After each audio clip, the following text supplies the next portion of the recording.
Gumugulong na ang naval exercises sa pagitan ng Pilipinas at Indonesia. Layo nitong mabantayan ang seguridad ng karagatan na sakop ng dalawang bansa pati ang maritime borders na mga ito laban sa mga iligal na aktibidad. Mahigit 100 tauhan ng Philippine Navy na sakay ng barkong Republika ng Pilipinas Miguel Malvar at mahigit 40 naman mula sa Indonesian Navy na sakay ng barkong KRI Kerapu 812 ang dumalo sa pagsasanay. Magsasagawa rin sila ng medical at dental mission sa Pilipinas at Indonesia. Paglilinaw nila, walang kinalaman ng iningan ng Pilipinas at Taiwan sa pagsasagawa ng naval exercises.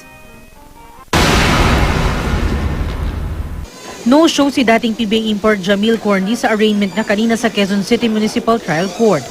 Para ito sa reklamong alarmment scandal at direct assault dahil sa pananakit sa ilang pulis at panggugulo sa isang hotel noong Marso.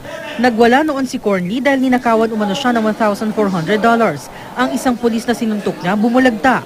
Nasa ibang bansa raw ngayon si Corny para dumalo sa isang basketball clinic.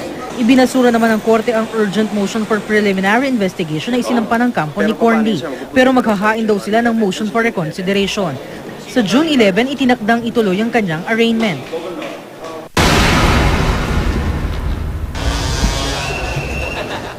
Naging mainit ang pagsalubong ng mga manonood sa pelikulang Death March ng GMA News TV director na si Adolf Alex Jr. sa Cannes Film Festival.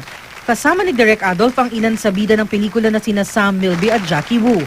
Naroon din ang opisyal mula sa ating konsulado sa Monaco. Ang pelikula ay tungkol sa hirap na dinanas ng mga Pilipino at Amerikanong sundalo sa kamay ng mga Hapon noong 1942. Napasama ito sa kategoryang Uncertain Regard kung saan mga pelikulang may orihinal at kakaibang estilo lang ang ipinapalabas. Si Direk Adolf ay ang direktor ng first original series ng GMA News TV na Bayan Ko at ilang episode ng GMA News TV drama anthology na Wagas. Jamie Santos, GMA News.